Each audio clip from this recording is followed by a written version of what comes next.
Bienvenue dans cette nouvelle vidéo. Nous allons vous montrer ce qui a été présenté à la conférence Euro Nordic Walking d'Albi, dont le thème était le bilan des 6 mois d'analyse numérique. Ou pour être plus précis, qu'est-ce qui fait avancer ou pas les marcheurs nordiques. Comme d'habitude, la vidéo va être chapitrée, c'est-à-dire que vous pourrez vous déplacer allègrement en avant ou en arrière des chapitres en fonction de vos centres d'intérêt.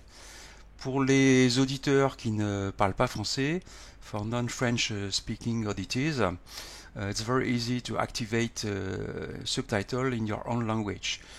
Also, I try to translate some main words as you will see the flags. So, have a nice video, thank you. Bien, c'est parti, on va commencer par évoquer les motivations de ce projet. Donc, comme tout le monde peut le remarquer, la marche nordique est un sport jeune, hein, ça fait même pas 20 ans que ça existe en France en tout cas, et on peut le constater par l'observation qu'il y a de nombreuses techniques de marche. Moi-même, je marche quelques fois en compétition, je peux me rendre compte que beaucoup de marcheurs ont des styles complètement différents les uns des autres. Donc, beaucoup de choses restent à formaliser et également à valider. C'est pas encore très clair, y compris pour les coachs eux-mêmes, de savoir ce que l'on fait, ce que l'on doit faire, ce que l'on peut faire. Alors je me suis beaucoup basé sur la natation, et en particulier de quelqu'un qui s'appelait Raymond Cato, qui était un entraîneur natation dans les années 70. Et en fait, dans ces années-là, ils ont bardé les nageurs de capteurs pour essayer de comprendre ce qui se passait, aussi bien avec des électromyogrammes, etc. et autres, des capteurs de force et ainsi de suite. Donc pour comprendre ce qui se passait. Et depuis ces années-là, eh bien maintenant en natation, on a beaucoup d'informations qui sont déjà prédigérées et préconnues. Donc c'est ça l'idée de départ. Par parenthèse, j'ai perdu ce livre en déménageant. Si quelqu'un l'avait, je suis intéressé. Et donc, au-delà de la forme du geste, parce que quand on voit des marcheurs, bon, on voit une certaine gestuelle appliquée, mais on n'a pas vraiment la connaissance de ce qui se passe en dessous. En particulier, la puissance et les forces qui sont mises en œuvre. Même pour le cadencement, quelquefois ça va suffisamment vite pour qu'à l'œil il soit difficile de voir les choses. Et donc, l'objectif de ce projet, c'était ça, donner des valeurs numériques aux actions que l'on voit en œuvre. Alors, des remerciements, donc les gens qui nous ont aidés, c'est la moindre des choses. Donc tout d'abord, Béatrice Ranchon, Elisabeth Valette. Donc ça, c'est deux coachs expertes en marche nordique. C'est les deux personnes qui nous ont fait découvrir, Isa et moi, la véritable marche nordique.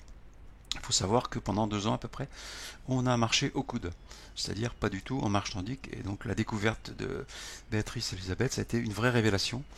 Et donc on a appris beaucoup de choses, on continue à apprendre encore beaucoup de choses. Alors maintenant je continue à travailler avec elle, puisque je suis monté un petit peu en grade, on va dire. Et régulièrement j'échange et je travaille avec elle. Donc premier tandem, Béatrice Ranchon, Elisabeth Valette. Ensuite, Eric Voiman, qui est l'animateur bien connu de plusieurs groupes Facebook, sur la marche nordique partage d'entraînement, la marche nordique compétition, etc.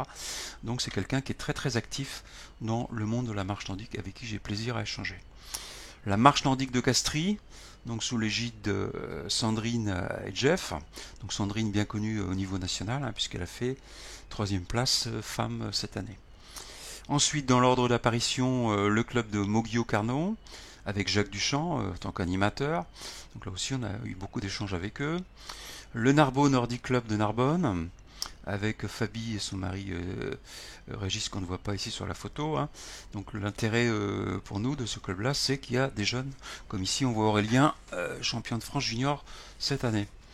Et enfin, la CL30 des MAG, alors même principe, des membres très actifs sous la conduite de Marilyn Fonte, mais c'est également ici qu'on va trouver le petit Joris qui est allé au championnat d'Europe cette année. Donc des sujets qui sont très intéressants pour nous. Donc merci encore à eux. Alors parlons maintenant des fondamentaux, d'où vient notre sport, quels sont les thèmes et les termes qu'on va utiliser pour que tout le monde soit bien d'accord sur les sujets étudiés. Alors, d'où vient notre sport? Ça vient du ski de fond. Donc, ça a été inventé en Finlande, dans les années 1930, par là. Alors, ce qui est intéressant pour nous, en regardant ces images, c'est qu'on voit des choses qu'on retrouve en marche nordique. Typiquement, l'alternance, l'opposition entre les bras et les jambes, on le voit bien sur la photo, l'inclinaison des bâtons, on le voit bien, la propulsion, le fait de chercher vers l'avant, etc. On retrouve beaucoup de choses. Donc, qu'est-ce qui s'est passé en Finlande? Eh bien, À bout d'un moment, les skieurs se sont dit le ski d'hiver c'est bien, mais est-ce qu'on pourrait pas faire quelque chose de complémentaire en été? Et c'est là où certains se sont mis à marcher avec des bâtons de ski dans un premier temps, puis des bâtons spécifiques dans un deuxième temps. Et donc ils ont appelé ça Sova-kävely. Donc Sova-kävely en finlandais, ça veut tout simplement dire la marche avec bâton. Donc ils ont commencé à pratiquer la marche avec bâton. Ensuite, ça a été mis en popularité par Lena Jääskeläinen. Donc Lena Jääskeläinen était une professeure de sport qui ensuite est montée au niveau national, hein, des organismes sportifs nationaux, et qui a fait travailler ses enfants, hein, ses élèves, avec Sova-kävely. Donc c'est une personne qui a beaucoup influencé sur la pratique de la marche nordique en Finlande et ensuite dans le monde. Les fondamentaux, la position des bâtons, je viens de le dire, l'inclinaison des bâtons. Donc ça, c'est ce que j'ai appelé le tangage. Alors pourquoi j'ai pris ces mots-là? Tout simplement parce qu'on les trouve en natation d'une part. D'autre part, il y a des métiers ou des domaines comme la navigation aérienne ou la navigation maritime où on trouve ces mêmes mots. Donc le tangage, en fait, c'est la façon dont les bâtons sont inclinés vus de côté, vue sagittale. Alors on voit tout de suite deux grandes pratiques. La pratique dont on vient, Isabelle et moi, donc avec ce qu'on appelle la marche au coude à gauche.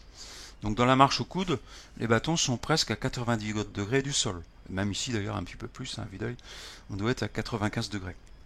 Alors que dans la marche nordique historique, les bâtons sont inclinés, c'est ce que je viens de vous montrer. Donc l'angle de tangage est un des fondamentaux de la marche nordique. C'est vraiment quelque chose de très important et on va voir pourquoi. Alors pourquoi? Parce que notre bâton fait un certain angle avec le sol, ce que je viens de vous dire. Donc le marcheur pousse sur ce bâton avec une certaine force. Alors au moyen du gantelet, ça on va voir après. Et donc cette force, classiquement en physique, quand on a des forces, on aime bien les décomposer sur deux axes qui nous intéressent, ou des axes qui nous intéressent, quelquefois c'est trois. Donc là on a deux axes qui nous intéressent, qui sont l'axe vertical et l'axe horizontal. Alors, quand je dis qui nous intéresse, en réalité, surtout l'axe horizontal nous intéresse. Nous, ce qui nous intéresse, c'est d'aller vers l'avant. De sauter, c'est pas tellement notre souhait. Hein. Si on était des perchistes, bien sûr qu'on aimerait aller le plus haut possible, mais là, on n'est pas des perchistes, on est des marcheurs nordiques. Donc on veut aller vers l'avant. Donc la force horizontale nous intéresse. Cette force horizontale se calcule facilement en physique avec une petite formule qui dit que c'est la multiplication de la force appliquée et du cosinus de l'angle en question.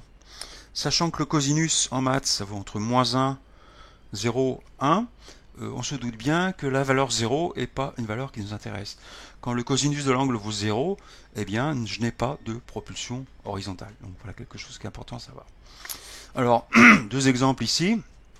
90 degrés. 90 degrés, le cosinus de l'angle vaut justement 0. Ça veut dire qu'un bâton à 80 degrés n'entraîne pas de propulsion horizontale, mais uniquement une propulsion verticale. A l'inverse, à 60 degrés, alors c'est un angle que je n'ai pas pris au hasard, on va voir pourquoi. À 60 degrés, eh bien on a quand même la moitié de la force qui est transmise vers l'avant. Alors, quelques valeurs représentatives de cet angle, hein, de tangage. 90 degrés, bon, on a 0%, je viens de le dire à l'avant. 60, 50%, et après, quand on descend, on augmente de plus en plus la force. Alors, bien sûr, il y a une limite à ça. Quand on regarde ça, on pourrait se dire, super, je vais mettre mon bâton à 30 degrés, comme ça, je vais avoir encore plus de force. Il y a deux limites à ça. Hein. La première, c'est le fait que le bâton va décrocher du sol. Quand il devient vraiment horizontal, le bâton décroche. Et il y a une deuxième limite, c'est les règlements. Notamment le règlement international, qui en fait vous oblige à planter le bâton entre les pieds. On en reparlera ce règlement. Donc quelque part, on est limité par la pratique d'une part et par le règlement d'autre part. Donc en pratique, il y a beaucoup de gens qui sont autour de 60 degrés ou un petit peu moins. Alors, cet angle, est-ce qu'il doit varier? A priori, au niveau théorique, rien n'empêche, sauf que si vous augmentez l'angle, au fur et à mesure où vous tirez sur le bâton et vous arrivez vers les 90 degrés, bien sûr que vous arrivez à perdre complètement la propulsion horizontale. Hein, donc ça c'est le gros problème. Hein. Si on fait varier l'angle en l'augmentant, à un moment donné, on n'a plus de propulsion horizontale. Donc un exemple ici, très fréquent dans le monde des marcheurs compétition, eh bien on voit que l'angle de bâton, alors soit sur la fin de poussée ici, soit sur la fin de traction, eh bien le bâton se retrouve quasiment vertical. Ça je peux vous affirmer à vue d'œil, hein, tout simplement en regardant les marcheurs, qu'il n'y a aucune force d'émise pour faire avancer le marcheur. La seule force qu'il y a permettrait éventuellement de le soulever. Deuxième notion fondamentale, toujours issue de la navigation ou de la natation, hein, c'est pareil. Le marcheur, quand on le regarde de face ou de dos, eh bien dans certains cas, on va voir que les bâtons sont vraiment à la verticale, et dans d'autres cas, les bâtons sont inclinés. C'est ce qu'on appelle le roulis. Alors, problèmes qui sont générés par ce roulis, mais essentiellement encore des histoires de poussée. Si vous avez des bâtons qui sont inclinés, eh bien le marcheur va avoir tendance à tourner, soit à droite, soit à gauche. Quand il pousse sur le bâton droit, il va vers la gauche. Quand il pousse sur le bâton gauche, il va vers la droite. Donc ça pose deux problèmes. Pour premier problème, c'est l'avancée, bien sûr. Notre objectif à nous, marcheurs nordiques, c'est d'aller vers l'avant. C'est pas de faire des pirouettes ou des zigzags. Hein. L'objectif, c'est d'aller vers l'avant. Donc, de ce fait-là, eh bien, on va être perdant par rapport à ça. Il y a une deuxième chose fondamentale, qui est le traumatisme. Parce qu'en fait, quand vous faites sans arrêt des S comme ça, ce qui va se passer, c'est que votre bassin va vous remettre dans l'axe en permanence. Votre bassin va corriger pour que vous alliez droit. Et ce qui peut se passer, et j'ai déjà vu des cas comme ça, eh bien, c'est que vous allez avoir un traumatisme du bassin. Parce que, à force d'avoir toutes ces rotations dans un sens et dans l'autre, votre corps ne va pas être d'accord avec ces rotations multiples. Donc, deux problèmes à avoir avec ça. Pourquoi les gens mettent en œuvre du roulis? Une cause classique, c'est quand les bâtons sont trop grands. Si les bâtons sont trop grands, eh bien le marcheur, quand il arrive au niveau de l'épaule, ne peut pas passer son bâton parce qu'il sera obligé de monter trop l'épaule. À ce moment-là, qu'est-ce qu'il fait? Il les incline pour pouvoir passer le bâton en arrière. Donc ça, c'est typique des gens qui ont des trop grands bâtons. Alors on en voit encore aujourd'hui un petit peu moins, mais il y a 3 ans, je dirais, on voyait beaucoup de gens avec des bâtons trop grands, beaucoup moins aujourd'hui. Mais on voit encore des gens qui ont des bâtons trop grands et qui du coup inclinent ces bâtons. Donc le problème, je vous l'ai dit, c'est que leur poussée génère une rotation vers la gauche ou vers la droite. En autre cas, bon, on n'est pas tous jeunes malheureusement en arche nordique, hein. Il y a pas mal de gens qui ont des problèmes, hein. Moi par exemple je suis bourré d'arthrose, des défauts physiques dans l'articulation de l'épaule. Ça peut effectivement vous bloquer et vous empêcher de tenir vos bâtons correctement. Et enfin, ça cas très très fréquent en marche compétition, eh bien quand vous êtes fatigué, que vous êtes à fond, hein, vous ne savez plus où vous êtes, bon ça m'arrive quelquefois, notamment en fin de compétition, et bien là les bâtons volent et vous ne savez plus du tout où vous les placez. Bien évidemment, vous avez une double punition parce que là vous êtes fatigué d'une part, mais d'autre part, votre geste devient inefficace. Donc en fait vous êtes perdant aussi par le fait que vous êtes devenu inefficace. Donc le roulis c'est quelque chose qu'on va essayer d'éviter. Dans les termes de base, la traction et la poussée. Alors pourquoi on appelle ça comme ça? Parce qu'on peut considérer que c'est un seul mouvement. Hein. Quand en fait on tire, on pousse. Bon, c'est simplement pour des raisons pratiques, parce qu'on va le voir, le mouvement n'est pas exactement le même, et on va voir le rendement du mouvement n'est pas le même selon que l'on parle de traction ou de poussée. C'est ce qu'on va montrer dans cette étude. Donc la traction, c'est ce qui se passe jusqu'à la hanche, et la poussée, c'est ce qui se passe derrière. Vous ramenez, enfin pas vous ramenez le bâton, vous vous tirez sur le bâton d'abord et ensuite vous vous poussez sur le bâton. Alors, pour faire cette étude, quels sont les outils qu'on a utilisés? On est d'abord parti sur des analyses vidéo. Pourquoi? Parce que ça nous permet de connaître des angles. Et je viens de vous parler de tangage, hein, par exemple. Tangage de roulis, ça c'est des mesures d'angle justement. Donc très pratique, ça permet de connaître les angles des bras aussi, les angles des jambes, etc. Donc le fait de mesurer des angles, c'est très important. Mesurer des durées également. Bon, il y a une durée qui m'intéresse beaucoup, on va le voir. C'est le décalage qu'il va y avoir entre la pose du pied et la pose du bâton. Alors vous voyez, attention ici, on parle en millisecondes. Ces analyses vidéo, on les fait à 100 images par seconde, c'est-à-dire 10 millisecondes par image. C'est important parce que l'ensemble d'une foulée est entre 300 et 400 millisecondes. Donc si vous avez un simple téléphone qui fait du 25 images par seconde, eh bien ça fait pas beaucoup. Vous allez perdre énormément d'informations. Donc si vous voulez analyser des vidéos comme ça, il faut avoir des prises assez rapides, je dirais au minimum 60-80 images par seconde, idéalement 100. Donc les analyses vidéo, premier outil. Deuxième outil que j'ai fabriqué moi-même, parce que je suis un ancien informaticien, électronicien, donc j'ai beaucoup d'expérience dans ce métier-là. Donc à base de capteurs, parce qu'en fait l'avantage des capteurs, c'est que ça va nous donner des informations très précises. Donc les capteurs, j'en ai mis en deux endroits. D'abord sur les bâtons, donc c'est ce qu'on voit ici dans la main droite et main gauche hein, de Romain, ici. Donc on a mis des capteurs sur les bâtons, et les capteurs vont donner les accélérations du bâton. Savoir est-ce que le bâton freine, est-ce qu'il est à l'arrêt, est-ce qu'on va vers l'avant, est-ce qu'on va vers l'arrière, est-ce qu'on monte, est-ce qu'on descend. Ça va nous donner également le tangage et le roulis. Je viens de vous en parler, hein, c'est deux angles qui nous intéressent beaucoup, le tangage et le roulis.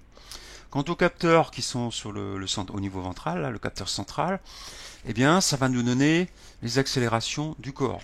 Est-ce que ce que l'on fait en traction et en poussée est efficace?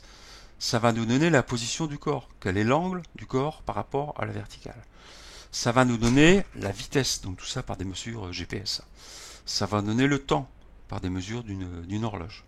Alors toujours la même fréquence, hein, 100 mesures par seconde, on cherche à avoir quelque chose d'assez précis pour les raisons évoquées tout à l'heure.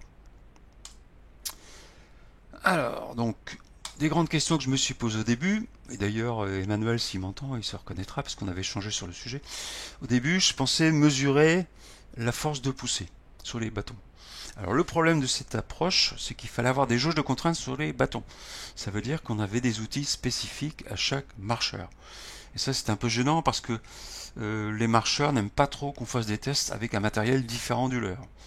Une hypothèse que j'avais envisagée au début, hein, mais qui n'est pas très opérationnelle parce que, encore une fois, les marcheurs aiment bien, et je les comprends puisque je suis même un marcheur aime bien marcher avec ses propres bâtons. Donc premier problème, des problèmes techniques, c'est l'adaptation des jauges de contraintes au bâton des marcheurs. Deuxième problème, la représentativité du résultat. Et ça, effectivement, on va le voir, c'est pas parce que vous poussez très fort sur vos bâtons que vous avancez. Donc ça, c'est un point très gênant. Alors, si on fait un parallèle dans le monde du cyclisme, c'est quelque chose qu'ils font depuis très longtemps. Ils ont des accéléromètres sur le pédalier. Mais là, c'est pas pareil parce que, quelle que soit la manière que vous ayez d'appuyer sur vos pédales ou de tirer sur vos pédales, parce que les cyclistes peuvent tirer aussi en montant, mais en fait, la force est retransmise intégralement au pédalier et par la chaîne à la roue arrière. Donc là, on n'a pas de problème de perte en ligne comme on peut avoir avec l'histoire du tangage et du roulis. Donc sur un vélo, c'est beaucoup plus facile à mesurer les forces et notamment les puissances que les cyclistes mettent. Hein, donc c'est plus facile. Donc ça m'a fait abandonner cette approche au profit de mesurer l'effet de la poussée. Je me suis dit, puisque je ne peux pas mesurer la force elle-même, si je mesurais l'effet sur le corps, effectivement, c'est ce qui nous intéresse. La personne pousse ou est censée pousser, tracte ou est censée tracter. Est-ce que on en voit les effets sur son corps? Donc c'est pour ça que j'ai mis des accéléromètres en centrale pour valider que, eh bien, ça fait quelque chose. Et là, on va avoir une approche vraiment holistique qui tient compte de tout, hein, du tangage, du roulis, de la traction, de la poussée, de la synchronisation du bâton, des jambes, de la position des pieds, etc. Donc on a vraiment quelque chose qui est très précis et qui permet de répondre maintenant à la question, mais qu'est-ce qui fait avancer ou pas les marcheurs? Alors les premiers résultats qu'on a eus, on a procédé par analyse vidéo, et la première chose qu'on a vue, c'est qu'en gros, il y a deux techniques de marche. Il y a, alors c'est moi qui appelle ça comme ça, hein, la marche en deux temps. Donc dans la marche en deux temps, le marcheur, en l'occurrence ici la marcheuse, pose son pied en attaque talon, donc ça c'est classique en marche nordique, hein, ça fait même partie du règlement d'ailleurs de la FFA, vous devez attaquer le sol avec une attaque talon du pied. Ensuite, au bout d'un petit temps, eh bien, il y a le bâton qui va se poser. Alors un petit temps, un petit décalage. Ce petit décalage, sur certains marcheurs, on arrive à 30 millisecondes, voire même 20 millisecondes. Ça ne parle pas beaucoup, mais un mouvement complet de marche, c'est souvent entre 350 et 400 millisecondes. Donc ça vous dit que 30 millisecondes, vous voyez, on est à moins du dixième du mouvement total. Donc c'est très très bref. Alors, il y a des marcheurs pour lesquels c'est moins, des marcheurs pour lesquels c'est plus. Je vais revenir là-dessus. Donc un petit décalage et toc, le bâton se pose. Alors si vous êtes coach, il vous suffit d'écouter le bruit des bâtons. Et en percussion, je suis un ancien percussionniste, c'est ce qu'on appelle un flat, ça fait. Donc il y a deux sons qui sont très proches l'un de l'autre. Tac, tac, tac, tac, tac, tac. On appelle ça un flat, encore une fois. Donc au bruit, ça s'entend très bien. Surtout sur des sols durs. Et ensuite, ensuite, ça continue. Alors, deuxième grande technique de marche, alors qu'on a vu apparaître il y a à peu près 3 ans, on va dire, hein, dans les championnats de France, ce que j'ai appelé la marche en 4 temps. Donc marche en 4 temps, comme tout à l'heure, premier temps, pose du pied, attaque par le talon, ça ne change pas. Par contre, ce qui va changer, c'est qu'il y a un grand temps qui se passe avant que le bâton se pose. Un grand temps. Alors ce grand temps peut aller jusqu'à 200 millisecondes. Je dis tout à l'heure qu'un pas complet pouvait atteindre 400 milli, 360, 400. Donc là, vous voyez bien que pour certains marcheurs, la moitié du mouvement est consacrée à un geste qui se fait en l'air. C'est-à-dire qu'on n'a pas de pose du bâton pendant la moitié du mouvement. En clair, le bâton est au sol moins de la moitié du temps. Moins de la moitié du temps. Vous voyez ce que ça implique.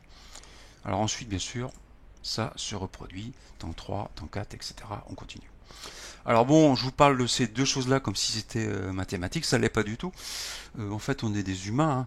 Il n'y a pas de gens qui sont vraiment 2 temps à tout coup, 4 temps à tout coup. En fait, il y a des zones. Il y a des zones. Je peux même dire qu'il y a des marcheurs qui commencent à marcher en 2 temps et qui, la fatigue aidant, terminent en 4 temps.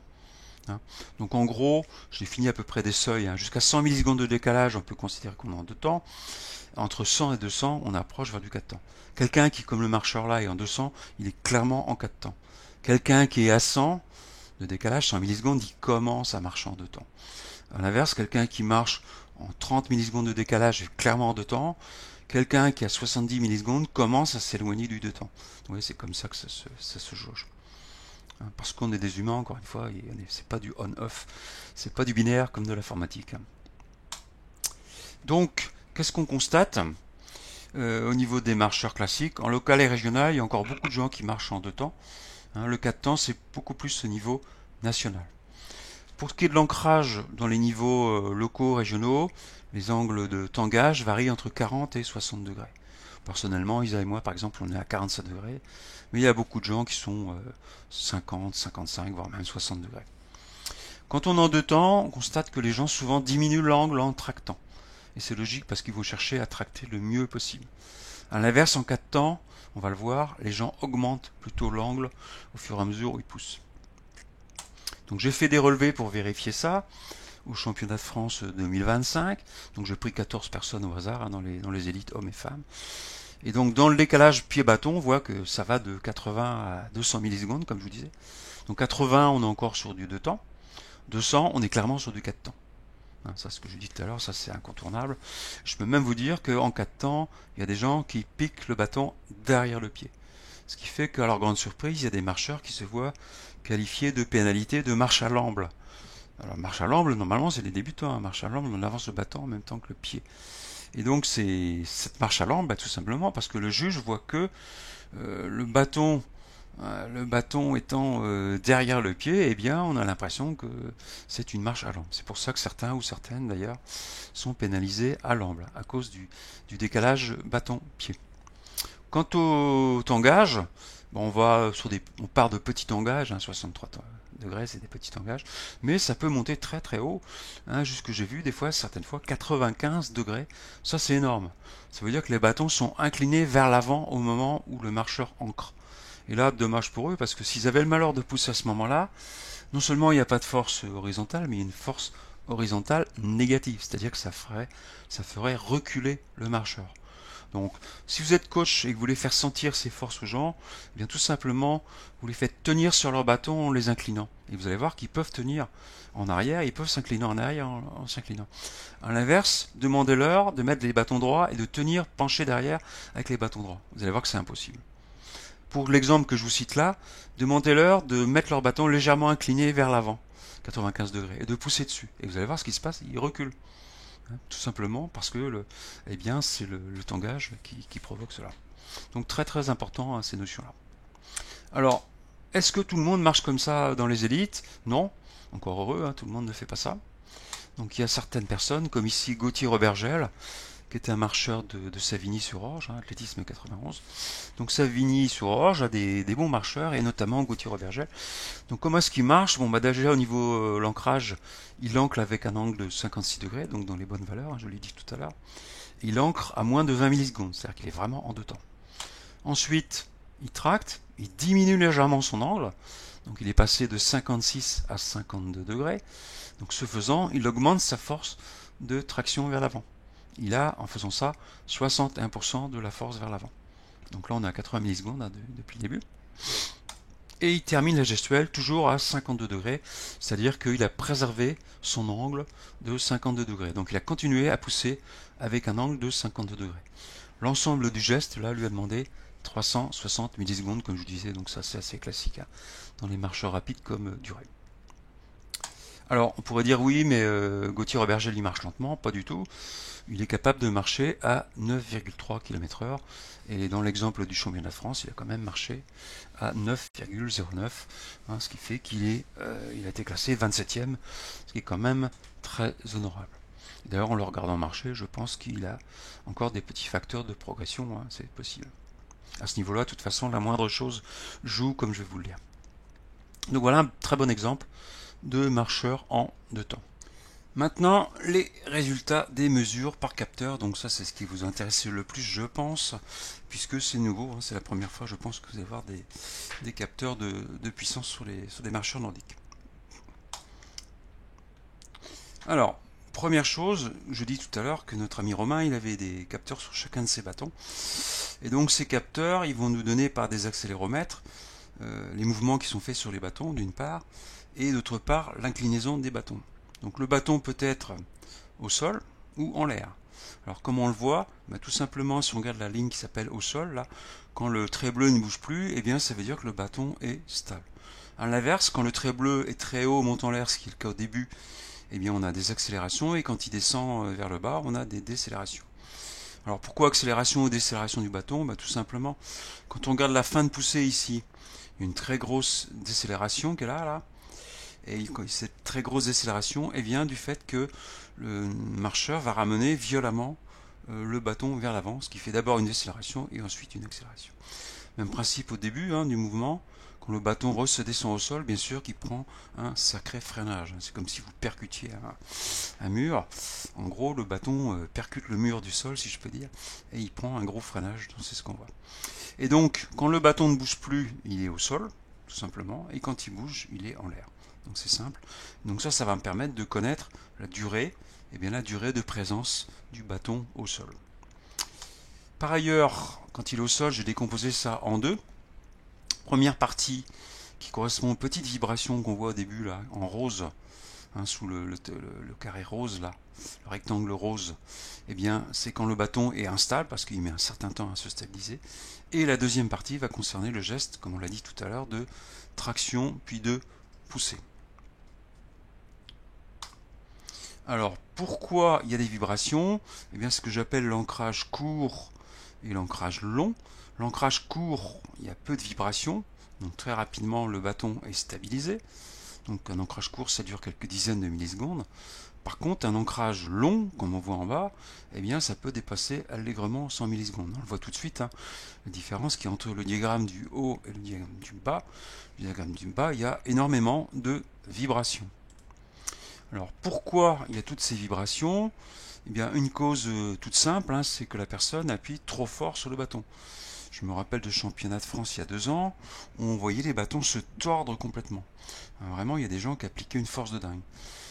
Sur les capteurs, ici, on mesure une accélération jusqu'à 8G. Mais je sais qu'il y a des gens qui vont au bout des 8G, c'est-à-dire qu'ils vont beaucoup plus que ça. Donc il y a des gens qui mettent peut-être du 10, 12, 15G sur leur bâton. Alors, si les bâtons sont en plus tenus avec un angle de tangage 90 degrés, c'est bien dommage, c'est très traumatisant pour eux. C'est-à-dire que le 10, les 12, les 15G sont pris dans les épaules. Donc en gros, ils ont une gestuelle qui ne leur amène rien au niveau de l'avancée, mais qui en plus est très traumatisant. Donc c'est assez fréquent en sport, c'est que des gestes mal appliqués sont à la fois inefficaces et traumatisants. Donc premier cas, la force excessive. Deuxième cas, le bâton mal tenu ou non tenu en main. Donc ça, j'étais abonné à ce défaut-là pendant pas mal de temps. Donc ça, c'est les gens qui n'arrivent pas bien refermer la main au bon moment. C'est un problème de synchronisation. Vous fermez mal, vous attendez trop, enfin bref, le bâton est mal tenu. Et à ce moment-là, vous avez des vibrations importantes. Évidemment, le bâton fait ce qu'il veut. Il va à droite, il va à gauche, il va devant, il va derrière. Ça explique les choses. Autre cas de figure, les rebonds au sol. Donc il y a des gens qui attaquent, notamment chez les femmes, le bâton avec une approche très douce du sol et avec un angle assez important. Donc ça se voit beaucoup chez les marcheurs en 4 temps. Quand l'attaque au sol est à un angle important, il y a un grand risque que le bâton rebondisse sur le sol. Alors si vous êtes coach, faites marcher vos marcheurs sur du sol dur, par exemple du goudron, et vous verrez, vous entendrez plutôt un bruit très symptomatique, ça fait Et ces bruits-là, en fait, c'est le bruit du bâton qui rebondit sur le sol. Donc ça, c'est le rebond avant. Alors plus subtil, rebond arrière. Encore une fois, des gens qui attaquent le sol avec très timidement en posant le bâton. Ce qui se passe, c'est que dans certains cas, vous posez le bâton sur un caillou, et de ce fait-là, le bâton va déraper ensuite. Ça se passe en deux temps. Vous posez le bâton sur un caillou, tout se passe bien. Et quand vous commencez à tracter, et bien là, le bâton se met à patiner et à dériper derrière. Même principe. Alors nous, on a de la chance dans l'Hérault d'avoir des sols très durs avec beaucoup de caillasses et de caillasses roulantes. Et là, tous ces bruits-là, on les entend très bien et on le vit très bien. Et enfin, le matériel inadapté. Je pense que tout le monde a essayé au moins une fois des bâtons premier prix en aluminium et encore pire multi-brins. C'est-à-dire des bâtons qui sont composés de 2 ou 3 brins. Bon bah là, ça fait des vibrations de la mort. C'est extrêmement désagréable. Donc le ressenti pour le marcheur, eh bien ça m'arrivait, je vous l'ai dit pendant longtemps, c'est que vous avez vraiment un flou, une sensation de flou, vous avez l'impression de ne pas pas placer vos bâtons où il faut et de ne pas pouvoir tirer correctement sur vos bâtons. Donc voilà quelque chose qui est très important, la façon dont l'ancrage des bâtons se fait. Donc trop de force ou pas assez de force, c'est une réponse de Normand. Trop de force, bon, vous allez prendre cher dans les épaules et c'est pas dit que vous allez avoir autant de traction pour autant, surtout si vos bâtons sont à 90 degrés. Et à l'inverse, pas assez de force, eh bien j'en ai parlé, rebond arrière, rebond sur le bâton, sur le sol, pardon, et une traction décalée, c'est typique. Les gens qui posent le bâton tout doucement, en général, ont tendance à attendre un certain temps avant de tracter. D'ailleurs, on le voit ici, le rebond décalé. Je ne sais pas si vous voyez les petites vibrations qui sont dans l'ancrage de droite, là. On voit ici des petites vibrations. Et bien, ici, par là, là. Et bien, vous voyez qu'il y a eu d'abord une action totale et ensuite une traction qui a généré des petites vibrations. Donc ça, eh bien, ça implique un décalage de la traction. Alors vous me direz, c'est pas très grave, tout dépend à qui on parle. C'est un marcheur loisir, aucune importance. Par contre, si c'est un marcheur compétition et encore plus de haut niveau, en compétition, les gens qui font 12 km font à peu près 12 000 pas, sur 12 000 pas. Donc s'ils perdent 12 000 fois 30 millisecondes de traction à cause de ça, eh bien à la fin de la compétition, ils sont 200 mètres derrière, tout simplement. Ça finit par faire 200 mètres à l'arrivée, 12 000 fois 30 millisecondes de perdu. Donc pour les marcheurs de haut niveau, eh bien les gens doivent être en tout cas attentifs le moindre petit détail qui peut leur faire perdre beaucoup de temps à l'arrivée. Alors, on voit les angles avec les capteurs sous les bâtons. Donc ici, on a deux cas de figure. En haut, le tangage est bien maîtrisé, c'est-à-dire le marcheur, une fois qu'il a ancré son bâton au sol, ne bouge plus. Donc on voit très bien que le bâton ici a été ancré avec un tout petit peu plus de 45 degrés, dans les 50. Et ensuite, le bâton ne bouge pas jusqu'à la fin, donc dans le diagramme du haut. A l'inverse, dans le diagramme du bas, on voit que le bâton est ancré avec un angle très faible et ensuite il a tendance à augmenter très fort. Donc ça, c'est ce qu'on voyait avec les photos d'Isa tout à l'heure, qui montraient comment on fait varier l'angle du bâton. Alors l'incidence de ça, je l'ai dit tout à l'heure, eh bien c'est que quand vous allez arriver vers du 90 degrés, il ne faut pas espérer avoir une propulsion vers l'avant avec vos bâtons. Vos bâtons ne servent plus à rien au niveau de la propulsion vers l'avant. Donc la maîtrise du tangage est quelque chose d'important. Le roulis, quant à lui, même principe, on peut le voir sur ces diagrammes aussi. Donc en haut, un roulis maîtrisé, donc vous avez les bâtons qui sont parfaitement dans l'axe. Alors un exemple de ça que j'ai pu voir de manière amusante, j'ai vu marcher Tom Vermut, Tom Vermut quand j'étais à Bolène. Donc Tom Vermut, il à Bolène, à Castries, il m'a allègrement doublé dans mon troisième tour, lui finissait son quatrième. Et donc j'ai pu voir que Tom Vermut, il a un roulis parfaitement maîtrisé, c'est-à-dire que vu de l'arrière, j'ai vraiment pu le voir que de l'arrière, vu de l'arrière, ses bâtons sont complètement parallèles à l'axe d'avancement. Donc il est parfaitement dans le sol. C'est-à-dire que s'il pousse sur ses bâtons, eh bien il va avoir une poussée vraiment qui le fait avancer et pas une poussée qui le font tourner. A l'inverse, on voit d'autres marcheurs, surtout dans le haut niveau d'ailleurs, qui ont tendance à jeter les bâtons à droite ou à gauche. Et là, ça donne des diagrammes de roulis comme on peut le voir ici. Les bâtons se baladent, alors quelquefois avec des doubles oscillations, on le voit en vert là sur le bâton vert, c'est le bâton de gauche, c'est ça. Quand on a des doubles montagnes comme ça, soit c'est typique des gens qui ramènent le bras devant le nombril. Donc en fait, plutôt que de ramener le bras dans l'axe de la marche, ils le ramènent en l'inclinant vers l'avant. À ce moment-là, votre bâton, il va d'abord être à l'intérieur, ensuite il va au milieu, puis il passe à l'extérieur. Donc c'est ce qu'on voit ici, des mouvements de roulis comme ça. Alors, on en arrive, chemin faisant, à ce qui nous intéresse le plus, c'est la propulsion. Donc là, je suis en train de vous parler du capteur central, donc qui est devant le buste du marcheur. Donc ce capteur central, il va nous donner l'accélération horizontale. Alors cette accélération horizontale, c'est ce qui nous intéresse, hein. C'est qu'est-ce qui fait avancer le marcheur vers l'avant. Cette accélération est mesurée ici en centi-G. Donc si vous voulez en G, hein, c'est 2G. Alors on voit un marcheur classique ici débutant, 170, 180, vous voyez les pointes, là c'est à peu près ce qu'il y a, là, 170, 180. Donc ça c'est des marcheurs débutants, hein, qui arrivent à tracter un petit peu. C'est comme ça qu'on était, Isa et moi, il n'y a pas si longtemps encore, hein. On était là, on arrivait à tracter un petit peu et on avait 170, 180 centi-G. Alors ça va jusqu'où? Eh bien les meilleurs, surtout des femmes d'ailleurs, les meilleurs tracteurs si je peux dire, les gens qui arrivent le plus à tracter avec leur bâton arrivent à 300 centi-G, c'est arrive à 3G de traction, ce qui est assez important. Donc en gros on va dire entre 170 et 300. Donc tout ça, ça nous a permis de définir des catégories de résultats. On a fait à peu près 65 analyses, donc là on a pu commencer à faire des catégories. Et donc, on a rencontré 4 cas. Alors, les marcheurs 4 temps, on les a isolés parce que c'est tellement spécifique, on l'a déjà vu, mais on va le revoir là, que cette technique de marche est vraiment spéciale, donc on ne peut pas les mettre dans le même moule que les autres. Et les marcheurs en 2 temps, 3 cas de figure. Marche 4 temps. Alors, marche 4 temps, on l'a dit, il y a un gros décalage entre le pied et la pose du bâton. Donc, ça se voit très bien dans les diagrammes parce que ici, je vous montre 3 diagrammes simultanés. En haut, le bâton droit. En bas, le bâton de gauche, et au milieu, l'accéléromètre du buste, c'est-à-dire comment le marcheur avance. Et donc si on regarde, on voit des pics assez importants, donc ici jusqu'à 250 en moyenne, on va dire, avec des pointes peut-être à 280 par là. Donc allez, on va dire en moyenne 230 à peu près pour ce marcheur. Et donc, on a des points d'accélération assez importantes, et quand on regarde quand est-ce qu'elles sont placées, ces pointes, en fait, elles sont placées avant que le bâton ne soit posé au sol. Donc là, c'est clair. Eh bien, ça veut dire que le marcheur accélère énormément avec ses jambes, mais pas du tout avec ses bâtons, puisque l'accélération se place au moment où le bâton n'est pas au sol. Alors, il y a des petites poussées, ici on en voit une, hein, petite poussée en fin de geste d'ailleurs, pour un petit résidu de poussée. Maintenant, je parle de résidu parce qu'effectivement, l'accélération de jambes est à peu près à 240, on va dire. Et l'accélération de poussée, là, elle est même pas, elle est à 30, hein, vous voyez. Donc il y a 30 contre 240, c'est-à-dire que c'est vraiment ici un petit résidu. Alors de temps en temps, il y a des accélérations un petit peu plus fortes sur la poussée, mais c'est quand même pas spectaculaire. Ici, on voit le bras gauche, ici, donc une accélération également, et même principe.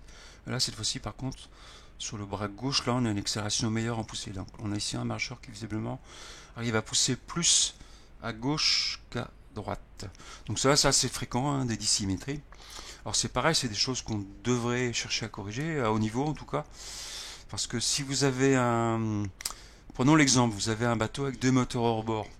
Non, ça arrive très fréquemment, sur les bateaux puissants, ils ont 2 moteurs hors bord.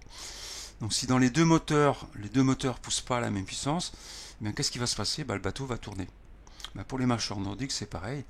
Hein, si vous avez une puissance inégale entre le bâton droit et le bâton gauche, ça aussi, ça va vous entraîner des rotations que vous allez devoir corriger sans arrêt avec le bassin, et ça peut être traumatisant. Donc quand on est à haut niveau, et surtout quand on va vite, c'est quelque chose qu'on va chercher à corriger le plus possible. Donc, en cas de temps, qu'est-ce qui se passe? On est essentiellement en jambes. Hein, il n'y a pas de traction. Il n'y a pas de traction, et pour cause, puisqu'il y a un décalage tel entre la pose du pied et la pose du bâton, que le moment où le bâton arrive au sol, on a déjà dépassé le lieu de la traction. On arrive déjà sur la poussée, en fait. D'accord? Donc il ne peut pas y avoir de traction en cas de temps, en particulier pour ceux qui sont vraiment dans le cas de temps pur et dur.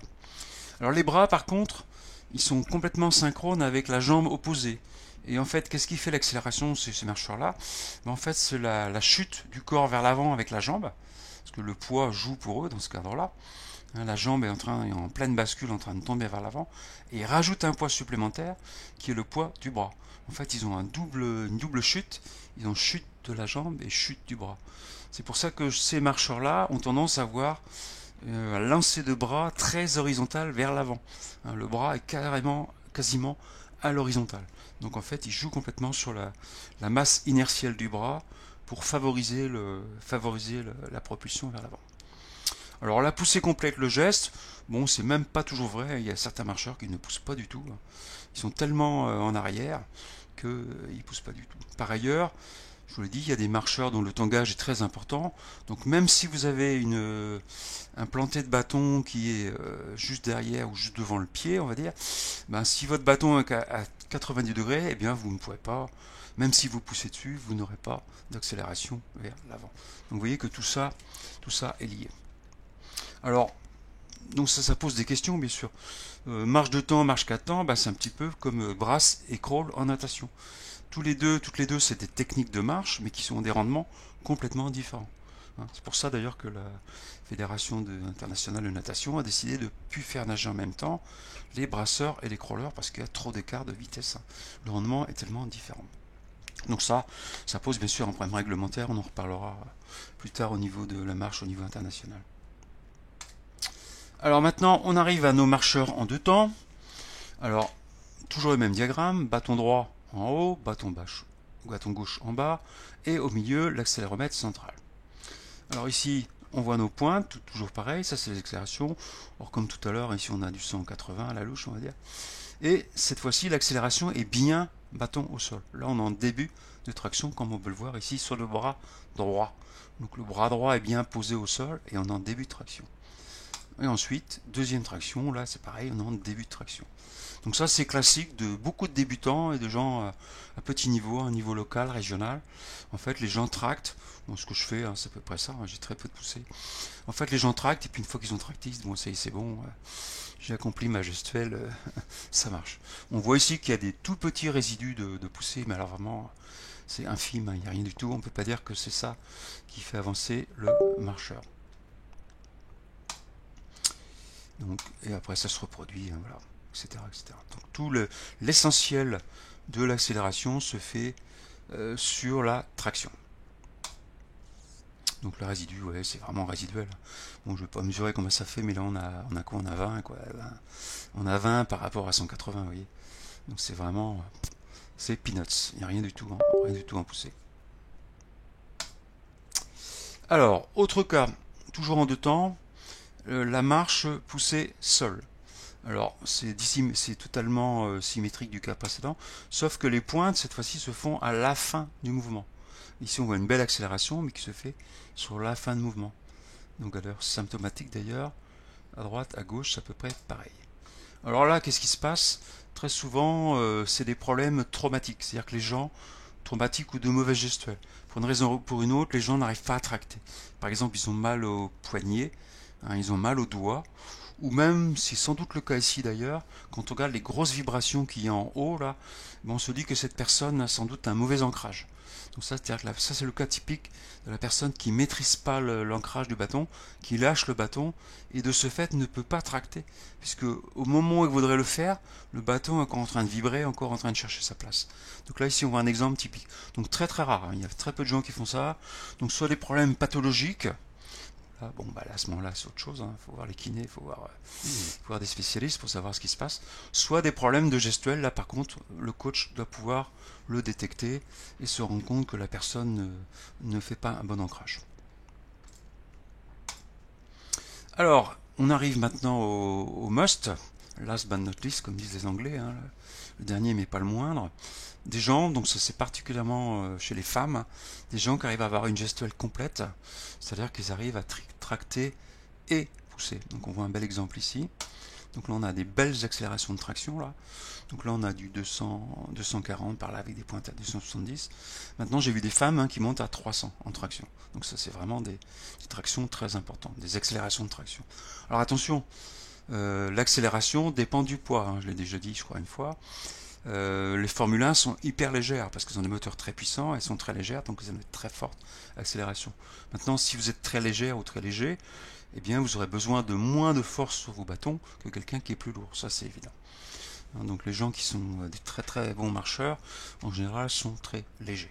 Alors même si on voit, je pense en particulier à un marcheur de plus de 100 kg qui arrive quand même à faire des podiums, là, il a une force exceptionnelle, je pense. Il arrive à entraîner, à accélérer son poids. Ces gens-là, ici, dans le top du top, là on arrive dans des gens qui sont à haut niveau quand même.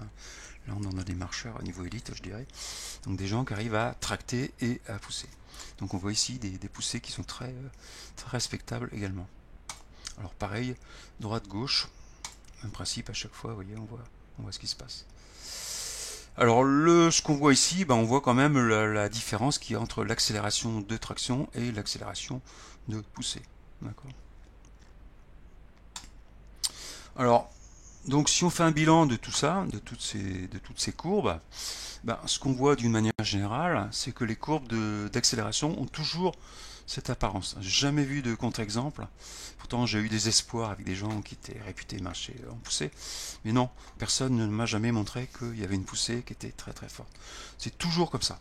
Donc il y a toujours une partie avant d'accélération qui est forte et une partie arrière qui est inexistante, bon ça c'est vrai pour les débutants, mais qui est plus ou moins fort pour d'autres, qui est étalé dans le temps, etc. Donc en gros ce qu'on dit là, c'est que la traction est toujours beaucoup plus efficace que la poussée. Toujours. Alors ça se comprend un peu, je pense, d'un point de vue physiologique. Je ne suis pas kiné ni médecin, mais je pense que les muscles mis en œuvre ne sont pas exactement les mêmes et que ça doit être beaucoup plus facile de tracter que de pousser. Donc l'accélération, l'énergie, ça va dépendre bien sûr de la force qu'on y met, je vous l'ai dit, mais également le tangage et le roulis. Si vous poussez comme un dingue avec un tangage à 90 degrés, malheureusement ça fait rien. Si vous poussez comme un dingue avec des bâtons qui sont inclinés à 45 degrés sur le côté, vous perdez une grande partie de votre force. La durée également. Si vous avez des gens, je vous l'ai dit, dans l'élite, il y a des gens qui arrivent à pousser très longtemps. Par rapport à quelqu'un qui ne pousse pas, c'est sûr que le gain est là. La synchronisation avec les pieds, donc on va en reparler, ça c'est quelque chose qui est très important. C'est-à-dire qu'on a des poussées, des tractions qui sont efficaces et d'autres qui ne le sont pas par rapport à la position des pieds et du corps. Donc du coup, on se posait la question, justement, mais en fait, est-ce que la poussée, finalement, est-ce que la poussée sert à quelque chose? En fait, la poussée va vous éviter de ralentir. Ce qu'il faut savoir, c'est que votre corps passe son temps à accélérer et ralentir. C'est vrai dans tous les sports, les sports de déplacement. Quand on regarde un sprinter, par exemple, c'est très très semblable. Le corps ne fait que d'accélérer et de ralentir. Si on regarde un nageur, c'est encore pire. Parce que dans l'eau, il y a l'eau qui freine encore plus que l'air pour nous marcheurs nordiques. Donc le corps ne fait que d'accélérer et de ralentir. Et donc de ce fait-là, la poussée va nous éviter de trop ralentir. C'est évident que si je fais que de tracter comme moi, par exemple, je le fais, mon corps va avoir tendance à ralentir énormément. Alors que si je tracte et je pousse malgré tout derrière, j'évite à mon corps de ralentir.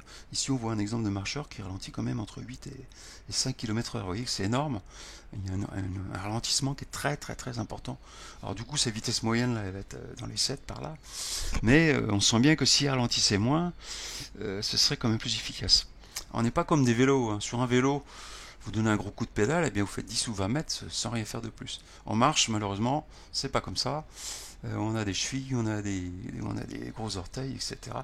Et tout ça n'est pas aussi bien huilé que des roulements à billes de vélo. Donc c'est malheureusement pas la même chose. Alors, un exemple amusant, pour finir là-dessus, je me suis rendu compte il n'y a pas si longtemps qu'il y a des gens qui font de la traction et de la poussée, ce sont les apnéistes de haute profondeur. Alors il y a plusieurs catégories d'apnée profonde, on appelle ça. Et dans une de ces catégories, il y en a une qui consiste à remonter avec l'aide de la corde. Et en fait, qu'est-ce qu'ils font? Ces gens-là, ils font exactement comme nous, c'est-à-dire ils tractent et ils poussent. En fait, la corde ne bouge pas, comme nous, le bâton devrait faire. Notre bâton ne bouge pas et on tracte dessus et ensuite on pousse dessus. Alors je connais pas d'apnéiste en apnée profonde, mais si j'en rencontre un jour, je pourrais le demander, mais est-ce que vous tractez plus que vous ne poussez? Personnellement, je pense qu'ils tractent plus qu'ils ne poussent. À mon avis, ils tractent énormément et ensuite ils accompagnent le mouvement par une petite légère poussée. Je pense que c'est ce qu'ils font. Après, il faudrait mettre des capteurs aussi pour le savoir, mais en gros, c'est la même gestuelle que nous. Donc, éviter le ralentissement, ça c'est les prochaines études que je vais faire. Donc, j'ai pu déjà remarquer que entre les marcheurs 4 temps et 2 temps, eh bien, les gens du 4 temps ont des déroulés de pieds très très efficaces. Très efficaces. En gros, ils n'ont jamais les pieds à plat. Les pieds sont toujours en bascule et en fait ils sont dans une chute permanente. Donc ça c'est des choses que je vais étudier maintenant pour justement voir avec les marcheurs 2 temps pour appliquer ce déroulé de pied des marcheurs 4 temps pour gagner en vitesse. En gros je suis un peu utopiste mais je pense que si les marcheurs 2 temps pouvaient acquérir des déroulés de pied comme les marcheurs 4 temps, ce serait super. Et si les marcheurs 4 temps pouvaient acquérir un peu de traction en plus, eh bien ce serait super aussi. En gros je vois une espèce d'uniformisation de la technique. Je suis peut-être rêveur. Alors la suite du projet, et on va bientôt finir. Donc je suis en train de développer déjà un nouveau système. Donc il va là aussi avoir comme objet de faire des analyses biomécaniques, des marcheurs nordiques, complètement différents, complètement révolutionnaires, puisque je vais me baser sur l'intelligence artificielle. Donc je vous en dis pas plus maintenant. C'est en cours de développement et bien sûr je vais travailler avec les clubs, entre autres les clubs avec qui j'ai déjà travaillé. Alors en particulier dans ces clubs là il y a des gens qui m'intéressent au plus haut point. D'abord les jeunes athlètes, parce que ces gens là ont beaucoup moins de pathologies. Moi par exemple je suis bourré d'arthrose et même si j'ai envie de faire des choses, eh bien je ne peux pas les faire. Et ça c'est le problème qu'on rencontre avec les marcheurs âgés. Il y a beaucoup de choses qui ne sont pas possibles tout simplement à cause des aspects physiologique. Quand vous avez un jeune de 18 ans et encore plus de 12 ans, bon bah là, beaucoup de choses sont possibles. Les capacités cognitives également, bah sur les jeunes c'est bien connu, ils ont des capacités d'apprentissage rapides et assez importantes qu'on n'a pas forcément en vieillissant. Donc voilà des gens que j'ai envie d'aider, les jeunes athlètes, je pense qu'il y a beaucoup de choses à faire avec eux. Deuxième catégorie que j'ai envie d'aider, on a eu le cas là il n'y a pas longtemps avec les championnats d'Europe, ceux qui veulent marcher à l'international.